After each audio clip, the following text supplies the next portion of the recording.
मैं हूँ आपका दोस्त ऋतिकेश। हमने बीएनएस की श्रृंखला शुरू की थी। इसका 4 लेक्चर अभी तक हो चुका है। 4 लेक्चर में हमने डेफिनीशन क्लास को, एलिमेंट ऑफ क्राइम को और चरण कितने होते हैं अपराध के, इसका अध्ययन कर लिया है। आज के लेक्चर में हम बीएनएस की धारा 3 के क्लास 5, 6 और 7 का अध्ययन करेंगे।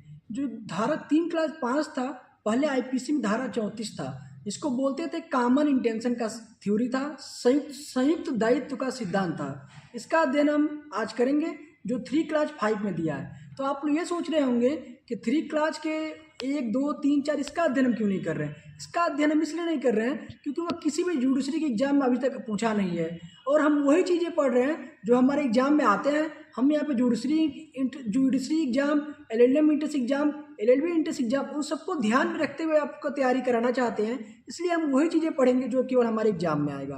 तो 3 क्लास 5 से शुरू करते हैं, जो पहले किस में था, आईपीसी की धारा 34 में था। इसमें क्या होता है, इसमें कई व्यक्ति मिलकर अपराध करते हैं, चाहे कम हो या ज़्यादा, सबको एक मान के सजा दिया जाता है। इसका कारण यह है कि सबका कॉमन इंटेंशन होता है। सभी लोग मिलके या तो मिल के प्लान बनाते हैं या फिर दूर दूर होके भी एक दूसरे से, सबका इंटेंशन एक ही रहता है कि हमें यही काम करना है। इसलिए चाहे वो थोड़ा सा किसी योगदान हो, ज़्यादा योगदान हो, सबको एक मान की सजा दिया जाता है। इसको हम 3 तत्व में बांट सकते हैं। पहला, कोई आपराधिक कृत्य होना चाहिए, 2 या 2 से अधिक व्यक्तियों के साथ मिलकर हो, 2 या 2 से अधिक व्यक्ति मिलकर कार्य करें। तीसरा, वो कार्य समान आशय के अग्रसर में होना चाहिए। अगर वो 3 तत्व होते हैं तो वहाँ संयुक्त दायित्व का सिद्धांत लागू हो जाएगा। इसमें इसको लागू करने की आवश्यकता क्यों पड़ी, ये बहुत गंभीर प्रश्न है। इसका जवाब यह है कि क्योंकि कभी कभार क्या होता है कि 2 या 2 से अधिक व्यक्ति लोग मिलकर अपराध कर देते हैं। तो कुछ बोलते हैं कि मेरी कोई गलती नहीं थी, मैं बस केवल खड़ा था। कोई बोलता है मैंने बस केवल एक मुक्का मारा था। लेकिन हाँ, अगर 4-5 लोग खड़े हैं और एक व्यक्ति खड़ा है, एक व्यक्ति पिस्तौल लेकर खड़ा है, तो बाकी 4 लोग उसके सेफ्टी में खड़े रहते हैं। अगर वो 4 लोग नहीं खड़े रहे और जो आदमी अकेले कोई पिस्तौल लिया है, शायद उससे मुकाबला कर सके, उससे लड़ सके। लेकिन जो 4 लोग खड़े रहते हैं, उसके वजह से उसको मनोबल बढ़ जाता है उस अपराधी का, और अपराध कर देता है। इसीलिए मनोबल बढ़ाने की वजह से सबको एक मान के सजा दिया जाता है। तो अब इस पर हम आते हैं केस पे।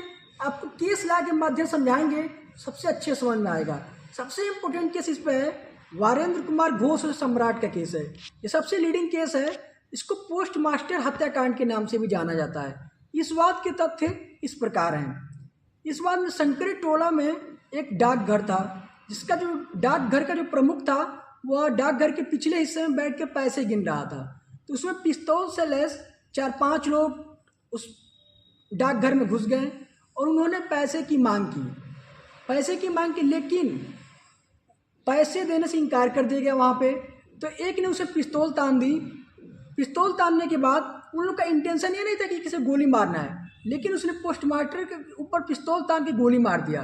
गोली मारते ही सारे साथी जो उसके थे वहाँ से भाग गए, लेकिन एक जो साथी था वीरेंद्र कुमार घोष, वहाँ घटनास्थल पर ही मौके से पकड़ लिया गया। उसके हाथ में पिस्तौल भी था। मामला आगे बढ़ा तो मामला न्यायालय में गया। तो न्यायालय में उसने यह बात कही कि मेरी कोई गलती नहीं थी, मुझे जानबूझकर इसमें फंसाया गया था, मेरा इंटेंशन किसी को गोली चलाना नहीं था और मैंने गोली चलाया ही नहीं था। लेकिन लॉर्ड समनर का कथन है, उन्होंने यह कहा अगर ये डाकघर के बाहर केवल बंदूक लेकर खड़ा भी रहता या फिर केवल खड़ा को पहरा भी देता, तब भी वह कॉमन इंटेंशन के अंतर्गत आता और उसे दायी ठहराया जाता। उसके हाथ से पिस्तौल बरामद हुआ था। इसलिए वीरेंद्र कुमार घोष को इस मामले में कॉमन इंटेंशन की वजह सजा दिया गया था। अब एक और केस है महबूब शाह वर्सेस सम्राट। यह भी एक लीडिंग केस है। इसमें क्या हुआ था, इसमें मेन पॉइंट यह था कि क्या जो कॉमन इंटेंशन है घटना स्थल पर ही उत्पन्न हो सकता है या नहीं। पूर्व नियोजित तो हो भी सकता है, लेकिन क्या घटना स्थल पर कॉमन इंटेंशन उत्पन्न होगा, इस केस में बताया गया था। केस का फैक्ट यह था, अल्लाह दाद नाम का एक व्यक्ति था जो नदी के दूसरे किनारे नरकट काटने जा रहा था। वो दूसरे के खेत में नरकट काटने जा रहा था। जिसके खेत में जा रहा था उसने उससे बोला कि तुम मेरा नरकट मत काटना, तुम किसी और का नरकट काटना। लेकिन उसने उसकी बात नहीं मानी और उसी खेत में जाकर नरकट काटना शुरू कर दिया। जब वो नरकट काट के वापस आ रहा था, जिस आदमी ने मना किया था उसके भतीजे ने कहा कि आपने मेरे चाचा के खेत से नरकट काटा है, वो नरकट वापस कर दीजिए। लेकिन अल्लाह दाद नहीं माना और अल्लाह दाद और उसके साथियों ने उसके ऊपर हमला कर दिया। जो उसके चाचा का भतीजा था, भतीजे के ऊपर हमला कर दिया। उसने जब हमला हुआ तो वो अपने बचाव में चिल्लाया। जब वो बचाव में चिल्लाया तो उसके अन्य साथी जिसका खेत में नरकट काटने गए थे, वो सभी लोग घटनास्थल पर आ गए और उन सब ने मिलकर अल्लाह दाद की मृत्यु कारित कर दी। अब मामला यह था, मामला न्यायालय में गया कि क्या कॉमन इंटेंशन लगेगा कि नहीं लगेगा यहाँ पे। तो न्यायालय ने यह कहा कि यहाँ पर घटनास्थल पर भी कॉमन इंटेंशन उत्पन्न हो सकता है, जैसे कि सभी लोगों ने मिलकर उसकी हत्या की है। केवल एक व्यक्ति ने हत्या नहीं की है, वो अन्य व्यक्तियों की मौजूदगी के कारण उनका मनोबल बढ़ा था और उन्होंने पहले से कोई प्री प्लान नहीं किया था। अगर हम यह कहें कि कॉमन इंटेंशन के लिए प्री प्लान होना जरूरी है, तब तो ये लोग बच जाएंगे, लेकिन प्री प्लान होना जरूरी नहीं है। अब घटना स्थल पर भी आप लोगों का कॉमन इंटेंशन हो सकता है और किसी की हत्या कर सकते हैं। इसलिए इस मामले में महबूब शाह को दोषी ठहराया गया। और इसमें दो और लीडिंग केस है, कृपाल सिंह और ऋषिदेव पांडे केस है।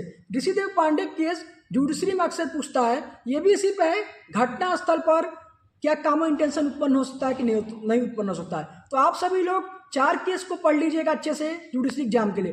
वीरेंद्र कुमार घोष, महबूब शाह, ऋषिदेव पांडे, कृपाल सिंह, 4 केस का अध्ययन आप कर लेंगे। धारा 34 जो पहले आईपीसी में था, बीएनएस की धारा 3 क्लास 5 का आप लोग अच्छे से अध्ययन करके एग्जाम में आप अच्छे मार्क ला सकते हैं। अब धारा 3 क्लास 6 मैंने शुरुआत में बोला था कि वो भी इंपॉर्टेंट है। धारा 3 क्लास 6 पढ़ लीजिएगा।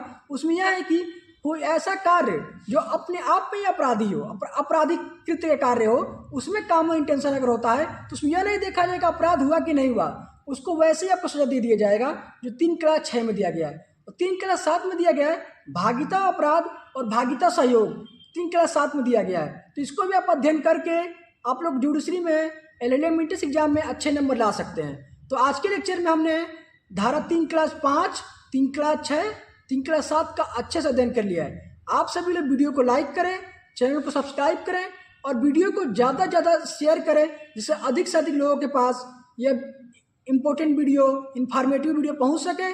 तब तक के लिए बहुत धन्यवाद।